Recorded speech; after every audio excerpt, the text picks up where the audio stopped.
Hi guys, my name's Seb Tudor, I'm the man on the Silver Mountain and welcome back. Now, this week, where last week we were talking about insecurities and the week before that we were talking about some other bits and pieces in regards to various levels of relationship dynamic and intimacy, and this is just going to roll on and roll on now because now we're going to be this week talking more about complaints or issues or negative behaviors or things like that, as well as kind of some misconceptions just about sex, sexuality, and who we are to one degree or another throughout this week. With again, I want to do a live stream at the end of the week for any further questions, any other things that I don't mention that you guys like to bring up, because all the stuff that I'm going off of here is for these lists are psychological journals, coaching journals, my own experience with clients and friends, my own experience that's just me, as well as just a couple of other places, scientific papers and other bits and pieces just scattered around all over the place that seem to find a consensus. So I sit down and I come up with lists and lists and lists, and so as a result, that's kind of what I'm going off. But obviously, as I've said in videos like last week and the week before, I can't speak to your specific situation, but if you're in that situation, then there's a good chance that someone else is as well. So if you've got those thoughts, if you've got those ideas, if you're kind of waiting for me to say something and I don't say it, leave it in the comments. Drop by the live stream at the end of the week. I don't know what time that's going to be just yet, so keep an eye on the channel as well, just to see when that's going to go up, or when I'm going to go live on Friday. But otherwise, it's just a case of you're never going to be alone, even if I don't mention something specific that you're concerned about. And if you would like to share your experience or just ask the question, they're asking for a friend thing, whatever, it doesn't matter. Throw the question out there. We can have a chat about it. Because even if I don't necessarily have the answer and I can't find the answer because maybe your question is more niche or the issue you're going through is very, very specific, there's a chance that someone else in the same situation has already moved past it and they can help you as well in the comments. So if you're willing to share your experience, you might be helping yourself by doing so as well. But anyway, so what's today's video about? And I want to touch in on how many have we got here? 8, I think. Yeah, 8. 8 major complaints that come up in relationships that are related to sex. Because I was talking about sexual insecurities last week. I was talking about confidence in the bedroom and all those kind of things. And I alluded to them being parts of relationships, but I didn't really focus in on the full scale and impact of those things. And rather than ramble about what those things could be, I wanted to touch in on a specific list. Because in those other videos, in the bedroom or just having sex, I suppose, if I'm going to drop the euphemism, is a very specific situation, and it can be part of a relationship, but it can also happen outside of a relationship. The same with some of those insecurities. Some of those insecurities that we were going through last week will trigger very, very strongly with some people and not others. Sometimes they will only trigger outside of a relationship when you're having sex outside of a relationship. Sometimes they will only trigger within it because you care more. There are all those situational elements to it. But, most sex and most kind of intimate interaction happens within relationships. And on the planet at the moment, the most prevalent form of that is a heterosexual relationship. And so as a result, that's kind of what I'm going to go from here. But obviously, in regards to various homosexual relationships or relationships that are structured in other ways, some of these may still apply, some of these may be different. But as a result, take your leave, whichever best apply to your life, I suppose. But anyway, this has been a very long intro, so let's get into it with the first one. And this one is one the for the most part is a female complaint more than anything else, and it is a self-focused complaint. And that complaint is that they find it hard to orgasm properly. Now, the first thing here is we're going to dip into some biology in a minute, But there's that first misconception, that first thing that's said as part of that question there, that I usually question if I'm dealing with a client who's wanting to improve this area of their life and their relationship and all the rest of it. And that is, what does properly mean? Because more often than not, properly, in the mind of the individual that sat in front of me, the woman of one description or another who has this issue, is that they feel like because they're not having an orgasm during sex, that it's a problem, that there's something broken, that they're not into it enough, do they, and it impacts their relationship because they get stressed out, and it becomes kind of more of a problem over time because he's not feeling like he's doing well, she's not feeling like she's doing well. It just puts an unnecessary strain and stress on that relationship between those two people. And so the first thing to highlight here, though, is you're focusing on the wrong part. If that's where your mindset is, you're potentially focusing on the wrong part. And that is that if you look at female biology, the vast number of nerve endings within that area of female anatomy is the clitoris. It's the most sensitive part there. It's so single purpose in a modern human being is for pleasure, and so as a result, it's there that some kind of focus should be directed, rather than kind of intercourse, for want of a better way of putting that. Because yes, it does feel good. Yes, it has the whatever is being inserted being kind of pressed up against the underside of the overall structure of the clitoris within the female body.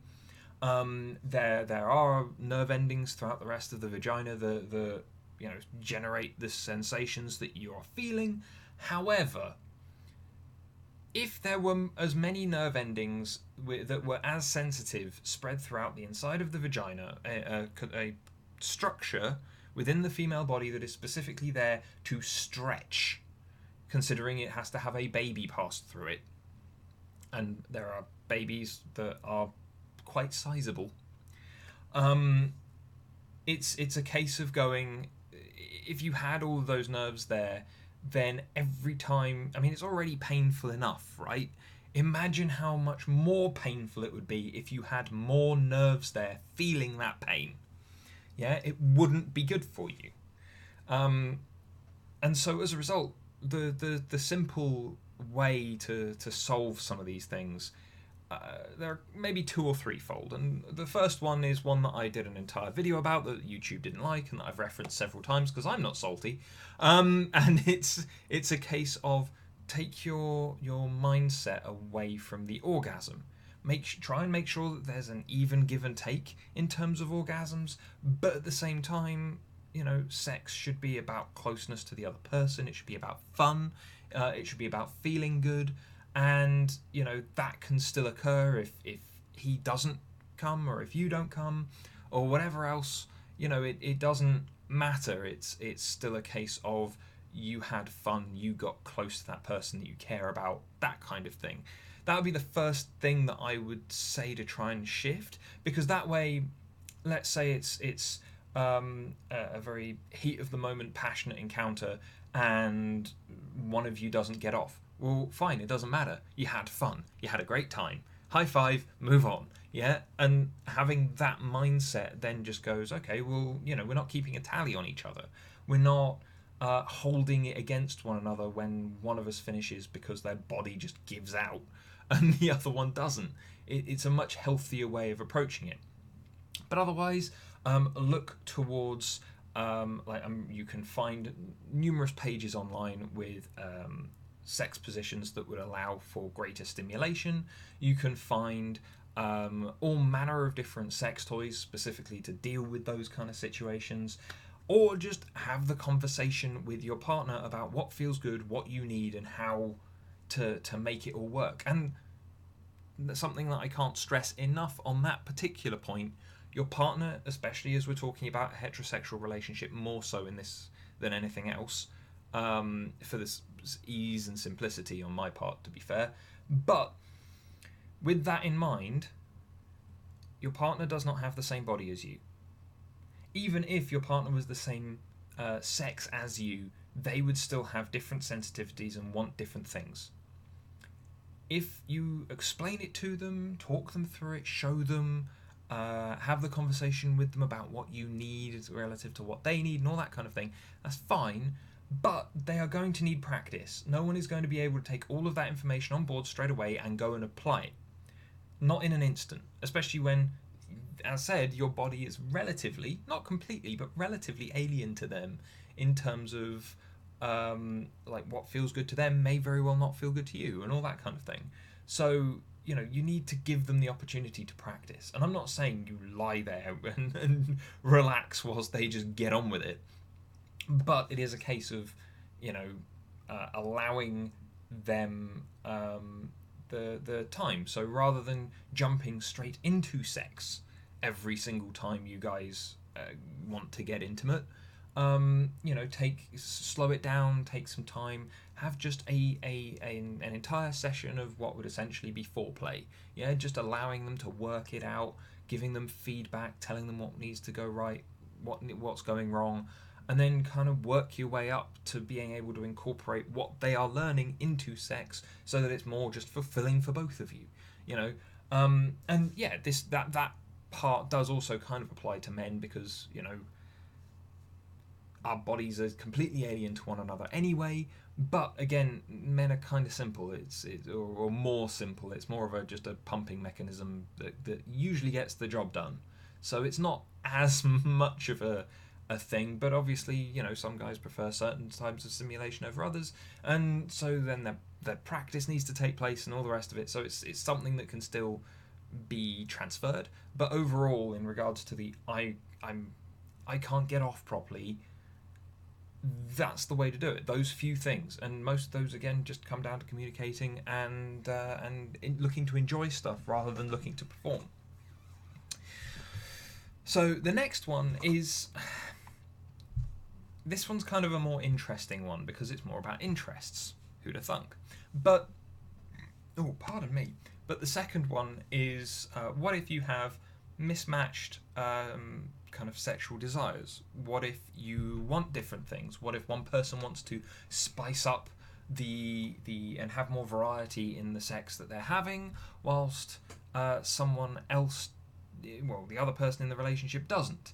You know, what happens then? Because that's a real problem. If one person is either wanting to try a lot of things, or if one person is sat there going, now that we're kind of comfortable with each other, I want to get into doing these things that I've enjoyed before. I feel I can talk to you about them. I feel like we can, you know, be nice to explore and all that kind of thing. And then the other person just goes, nope, don't want it, don't like it, nope, not interested. I'm quite happy with things the way they are. Firstly, that causes a little bit of a breakdown, possibly even a little bit of resentment over time. But obviously, then this is one of the things that I've seen in certain kind of friends that have had relationships that have collapsed, where it's a case of them going, oh well, she wanted X, Y, and Z, or he wanted X, Y, and Z, and then because I wouldn't give it to him, we kept going for a while, and then it just kind of collapsed. And it's like, yeah, that's maybe not the best reason of all time to end a relationship, but then again, if the conversations aren't going on, if things aren't working out, or whatever, you can either have someone who's shutting stuff down very early, or you can have someone who's just demanding too much. And so it's always hard to tell who's in the right or in the wrong, as it were. But what can we do about this?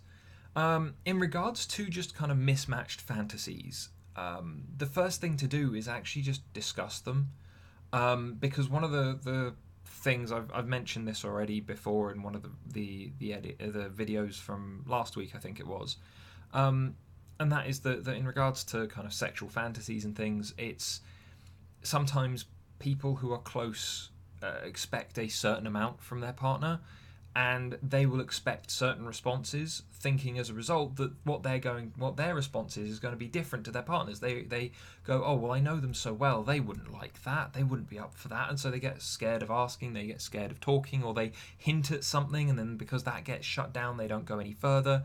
No, sit down, have the full conversation, because there's a good chance that there's at least some crossover there that you guys are maybe going to enjoy, because there has to be a reason why you two are together, right? You have to have something in common. And so as a result, in regards to kind of mismatched sexual fantasies or things like that, it's a case of going, well, yeah, now though we can say this person wants whips and chains and this person really doesn't.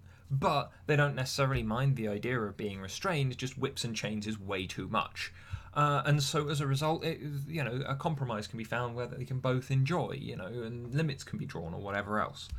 In regards to the one person wanting to spice up the sex life, add more variety and all that kind of thing, and the other person not being so interested. Where it's a case of you've both got your fantasies, like one person's a furry and one person's into whips and chains or something. Those may mesh in certain places, but not in others, and so it's a case of trying to work it out and flatten it all out so that you guys can have that compromise and agree and enjoy. But when it comes to just one person being, I want to try these new things because we've never done anything like this before, neither of us have, and the other person going, no. That's when looking at those kind of things, there tends to be more kind of hidden elements to it, more hang-ups, and those need to really come out into the open, and it can be very difficult to tease those out, especially with me as someone maybe looking to mediate and discuss and question people when I'm working with them. They don't necessarily want to talk to me about it if one of them has brought it up, but the other one's, the person who's brought it up is likely to be the person who is talking about, improving things, adding variety, all that kind of thing. And the other person is then going to shut down even more because it's been brought up in front of someone that they don't know, that they might not trust with this kind of information, all that kind of thing. So it can be tough for me as a coach, as a person coming invited in to intervene in that situation between those two people to try and make it more constructive and useful and find their way forward. But imagine how tough that has to be between those two, between the two people that have this issue between them, because to the one that isn't interested, the other person's being inconsiderate, they're always pushing, they're always asking, they're always trying to find new things, and it could just be fear or bad experiences or all manner of things. Like one of the things that I've had people talk to me about before has been like slapping and things like that. Not necessarily even hard forceful play, but just being a bit more forceful. And there are a lot of people who, and I would probably include myself in that collective, that actually find that at times very difficult to do. It's a case of, in the minds of a lot of people, that kind of aggressive action shouldn't be taken against someone that you care against, and so it causes a conflict. But then that conflict usually gets shut down, it gets hidden, it gets locked away, because it's not something that we necessarily want to show to the world. It's a conflict, it's a breakdown, it's a weakness. And so as a result, it's a case of trying to get people to open up to each other, have those honest discussions, because for all your partner, I don't know, your girlfriend doesn't want to try anal because she had a very bad experience at a young age, and doing so is actually a traumatic reimagining of that situation. And there are ways to get past that, there are ways to work through that, there are ways to create a healthier way towards enjoyment with that. But again, that conversation has to happen for that understanding to be apparent. But anyway, That's mismatched sexual desires and mismatched wants, and I've spent a lot of time going through that. So I'll move on to the next one, which is something that we talked about throughout the other videos last week a lot, and that is performance issues. But this time we're going to be talking maybe more about the more clinical side of performance issues as well. Where I didn't really touch on those so much because if you're insecure about the fact that you're young and you finish fast because you're inexperienced, that's a somewhat different situation to someone who's maybe got a medical condition, whose health might be deteriorating, who might be a little bit older and reaching the end of their tether, and so on. And so as a result, having things like ED and so on might then be the issue instead, where they're not lacking the confidence to do it, but their body just can't keep up. And so one of the big things that I always say about this is I'm not a doctor. Yeah, I might have some of this information to provide. I might have some of the more thinking-based, communication-based, planning-based things that I can talk with you about or work things through. But if you're having problems in these areas, go and talk to a doctor, an actual medical doctor who can actually potentially offer solutions that you may not be aware of, or might discover other underlying issues that then will generally help. And so these performance issues that I'm talking about now, the more medical ones, they are there are now more ways to solve those problems than anything, and it's important to actually go and take that into account and go and search out those things and find out what works for you. But the other thing is that in those situations, it's important, again, I'm going to be talking about communication a lot here, but communication is so important because your partner needs to know how you feel. Yeah?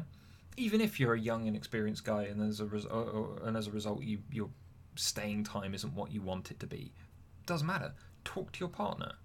Yeah? Have them understand. Have them appreciate why you're potentially having issues or why you're worried. Yeah? Because then they can support you and they can realise that you're not perfect, because no one is perfect and no one can be expected to be perfect.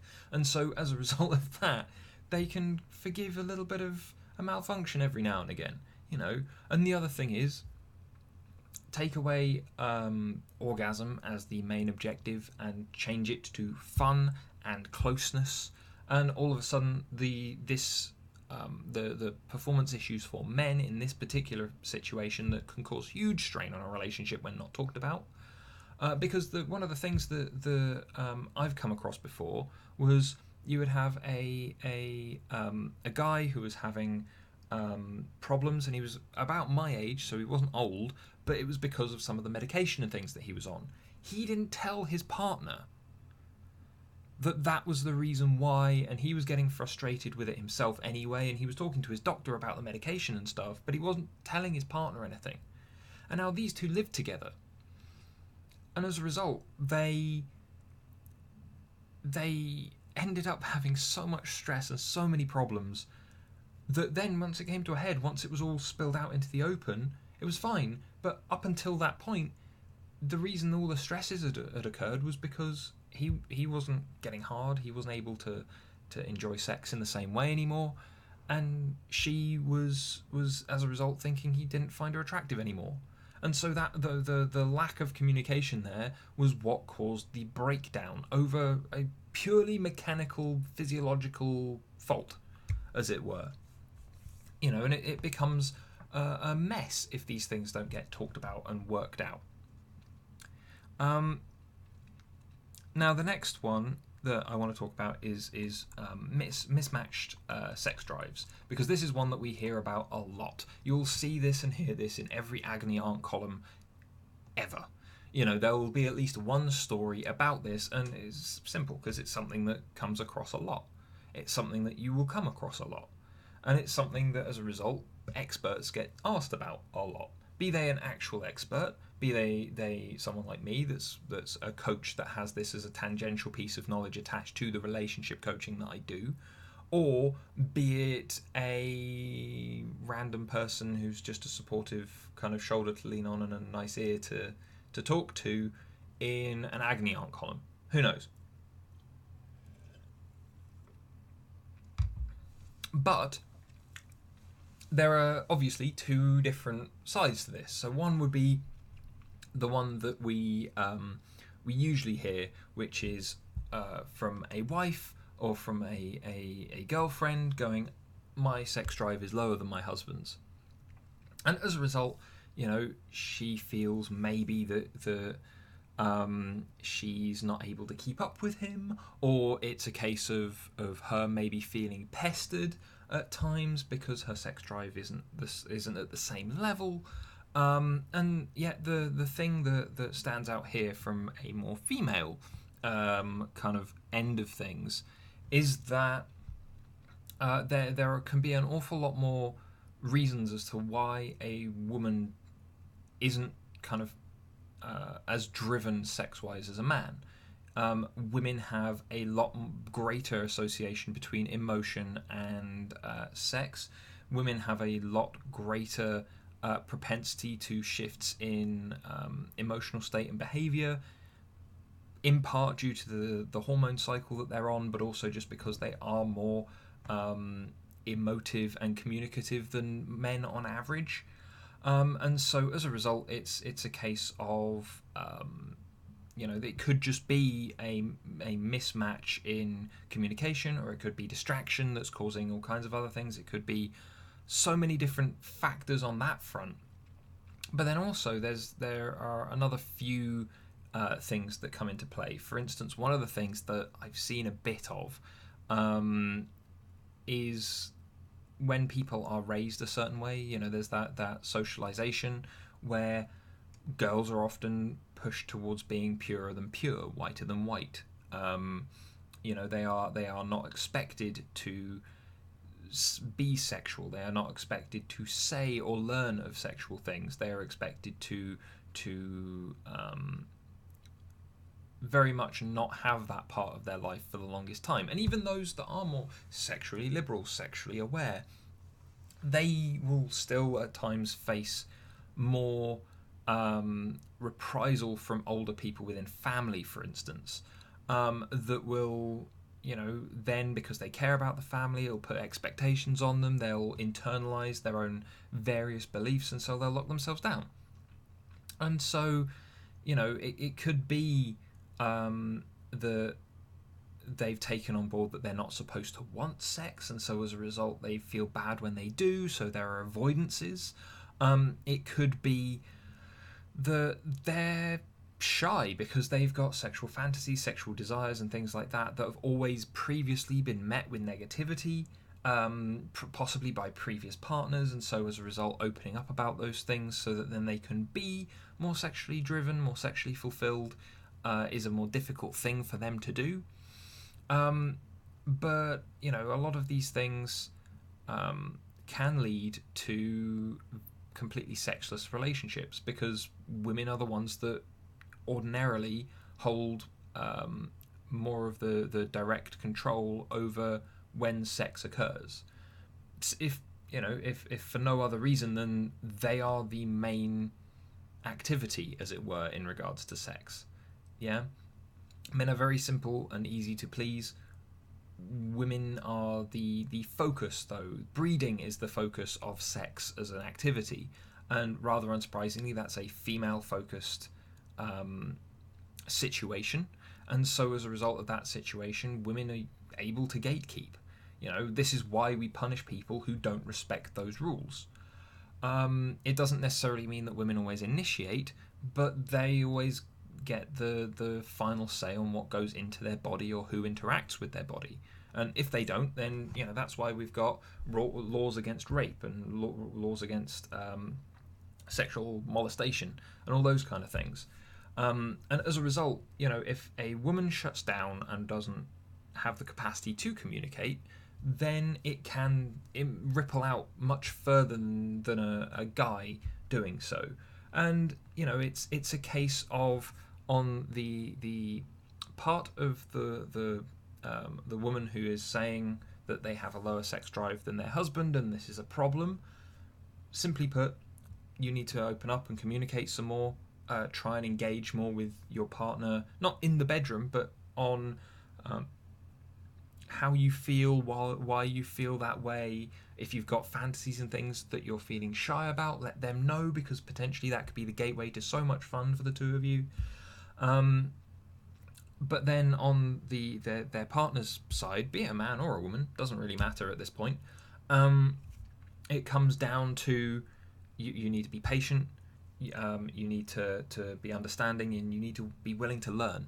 Is the thing, because if your partner has a lower sex drive than you, and then they go, oh, but I want to, this is a problem, I want to solve the problem, and I need to talk to you about these things, and these things might help me kind of get back what we maybe had at one point, or get to where we want to go.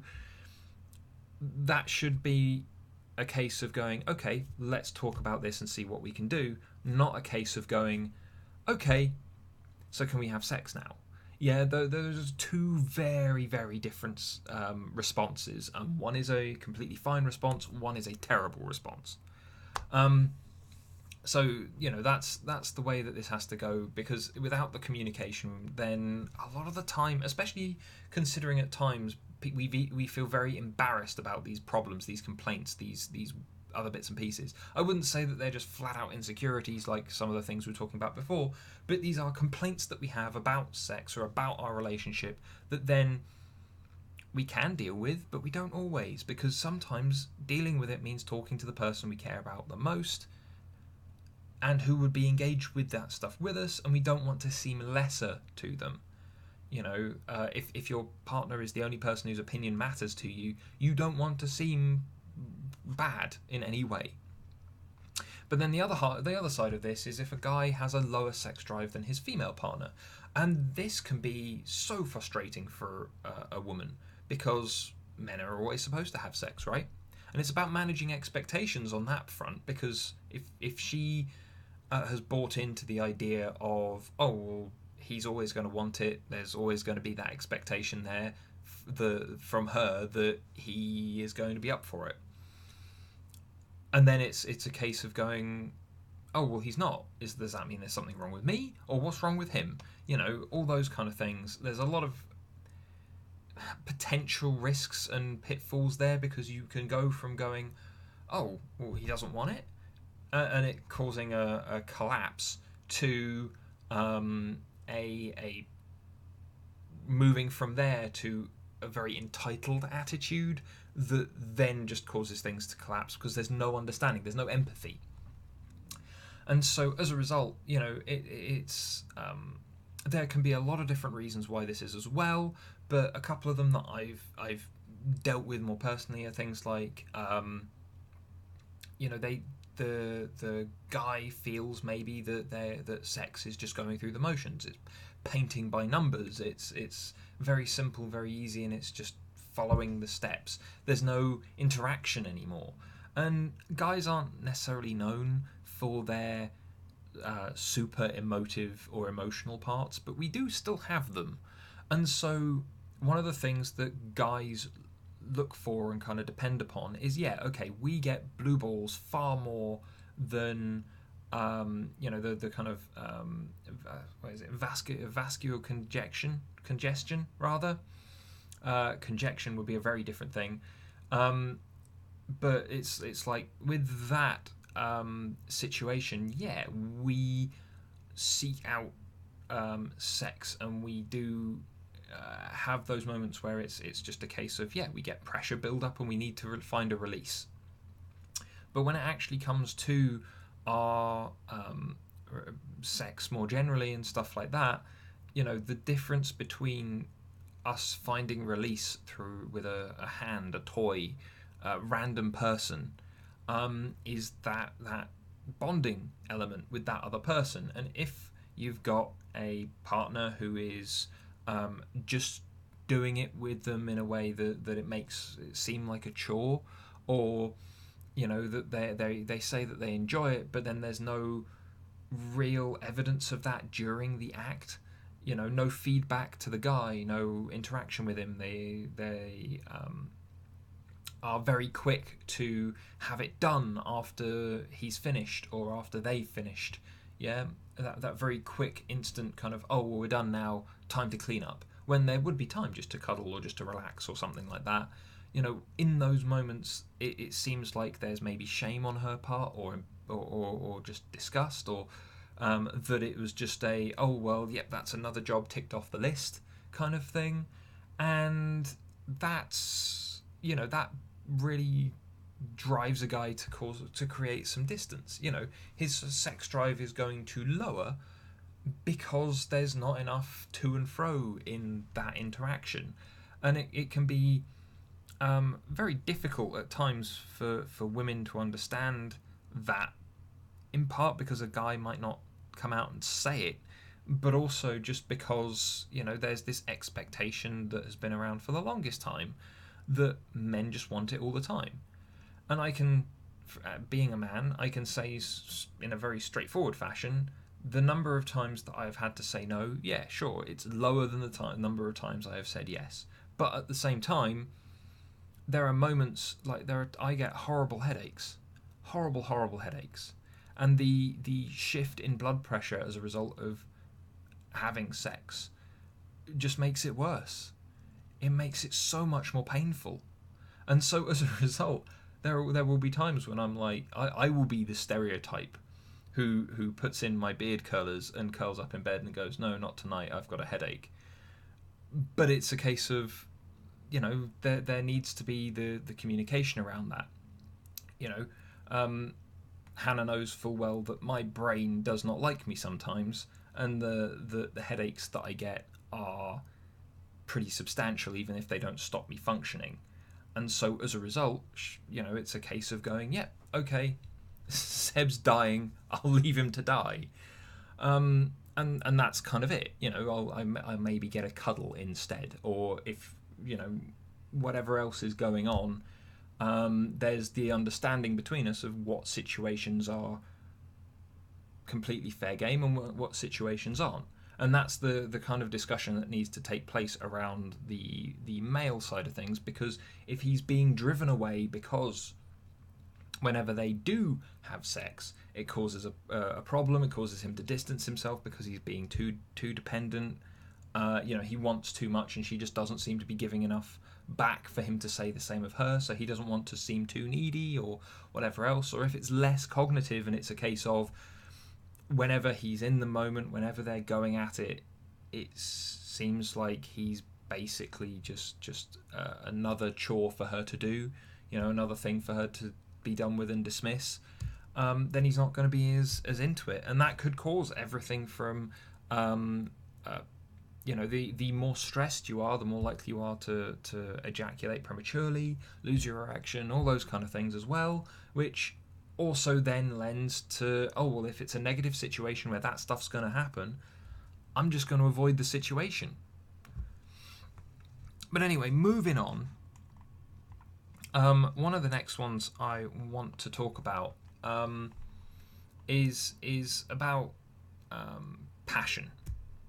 And that's one of these things that's very up in the air. But this is something that affects both guys and girls, and it's where you want to feel that greater connection with someone, but it might be hard, and sex is usually the way to do it, because it's the closest that you can possibly get to another person. But the biggest problem here is that, especially younger people these days, they have sex kind of or relationships even as a whole chopped up into these three areas. You've got the relationship, where you are off going to the cinema with friends, or going off for a meal, going out clubbing, whatever, and going and doing stuff together with others that see it, or even just wandering around by yourselves. You're out doing something in public. You've got the private part, which is the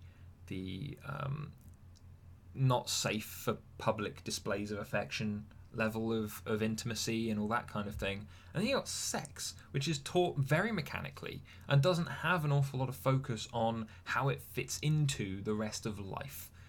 when it's taught in schools, and that division there causes this bit of a problem, because it feels like the only time that you can connect emotionally with a partner, or where you can be more passionate with a partner, is in that space that doesn't involve sex and doesn't involve the public, and it would be the making out on a couch whilst watching a movie kind of thing, the Netflix and chill thing, before it gets to the sex side. And as a result, you've got a lot of people that find that there's this odd invisible barrier between them, where they are at that time, with the amount of emotional fulfillment and expression and things like that they want to show, and then the further engagement that they want with that person through as many excessive and ultimate forms of intimacy as they can manage. And it's tough and it's difficult, but the thing that kind of sits in my mind is that from the partner's perspective, again, patience is the key. Yeah. From the perspective of the person with the complaint, though, who wants to feel more emotionally connected, start small. Start small by talking more about how you feel. Yeah? Like, don't go so far over the edge that it's only ever all about how you feel. But, when you're feeling something, admit to it. And only admit it to the person that you're with, the person that you care about. Yeah, your partner. Only admit it to them, because obviously that could be something that's much more difficult to admit more widely. Where someone is, where you've got one partner who comes across a bowl on a table that has a nice pattern on it, and it turns them on, and they admit to feeling turned on, admit to feeling miserable and upset when you see something completely mundane that's just caused you to feel upset.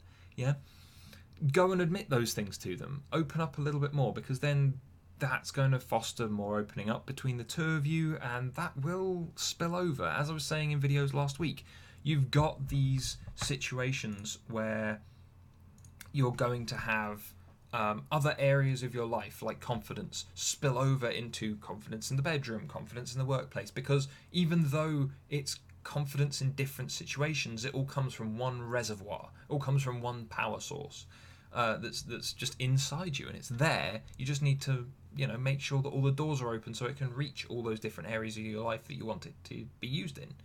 Same goes for things like emotional connection. You just need to make sure those doors are open, and it'll happen. So then, though, we've got, 3 left, I think? 1, 2, yeah. So the next one that I want to talk about is illness. Because obviously there are a lot of people in the world who are maybe not on top form.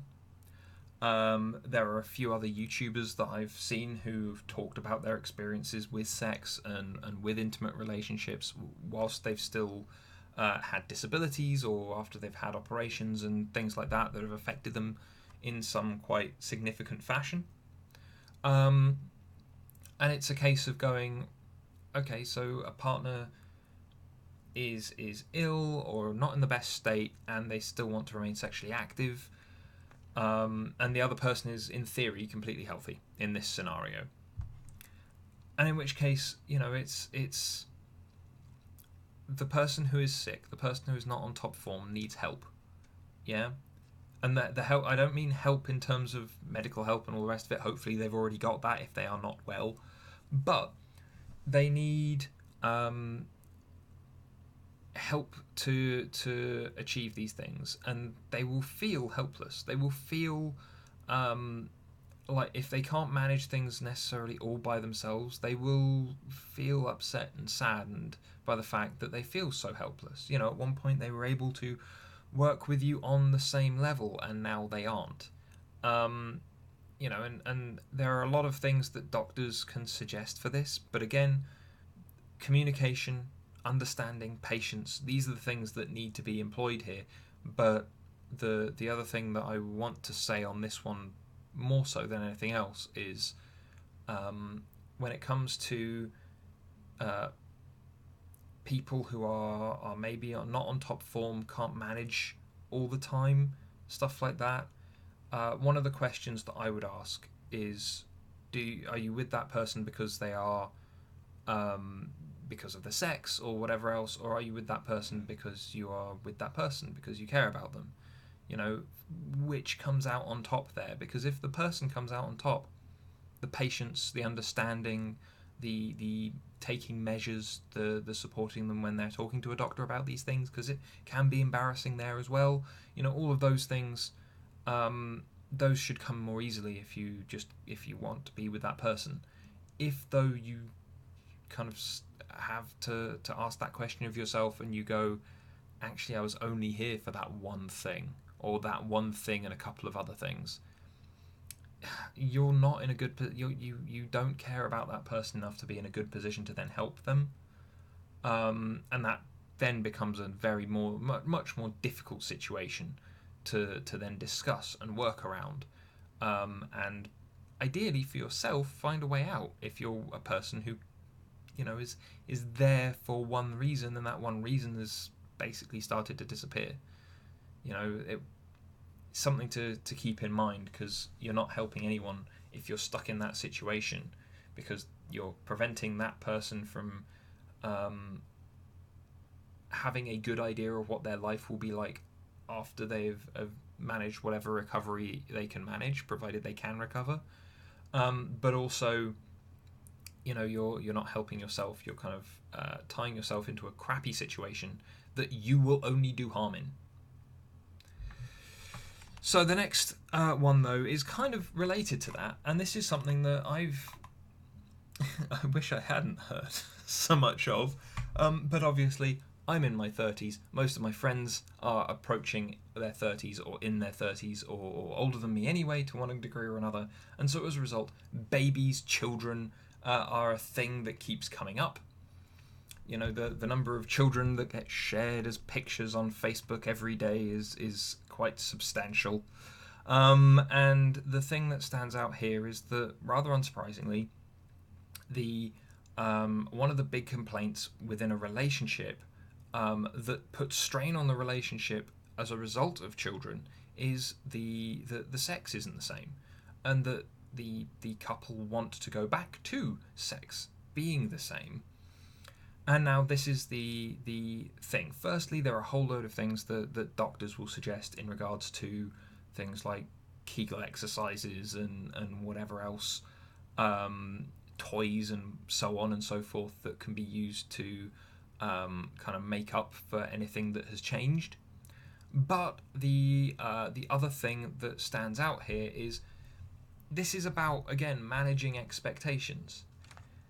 If you're a partner who has just seen your wife go through, or partner, your female partner, go through a literal physical transformation that has then generated a tiny new human, the expectation of things will be exactly the same again it defies logic. In which case, the thing to do is to firstly just take on board that things will change, but otherwise, on the part of the non-birth giving partner, be supportive, be reasonable. Yeah, that as I said, your partner has just gone through a very large change to their entire body very, very quickly.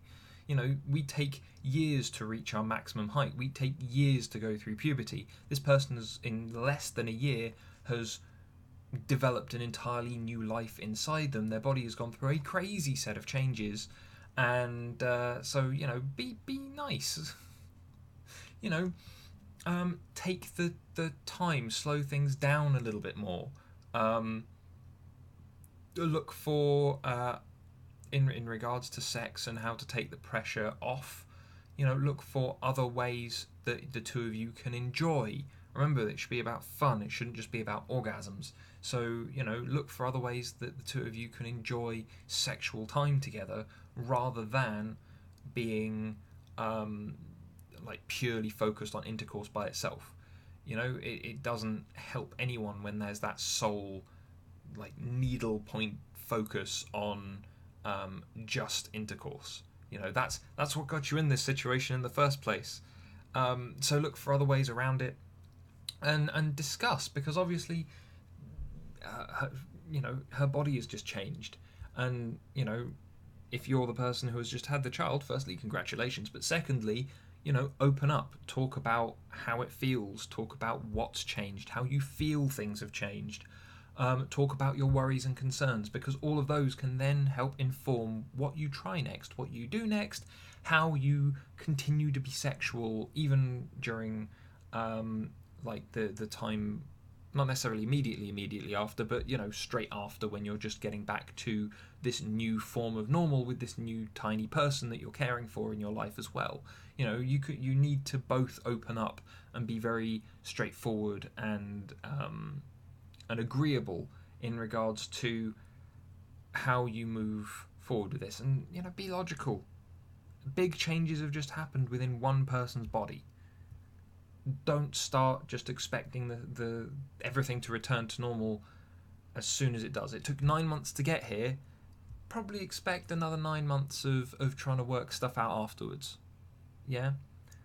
At the very least, if you've got that expectation, it gives you the time to discuss and walk through things and see what else is out there in regards to options for you and what the two of you want, because otherwise you're just going to run into crazy problems all the time, and you're probably going to just stress each other out.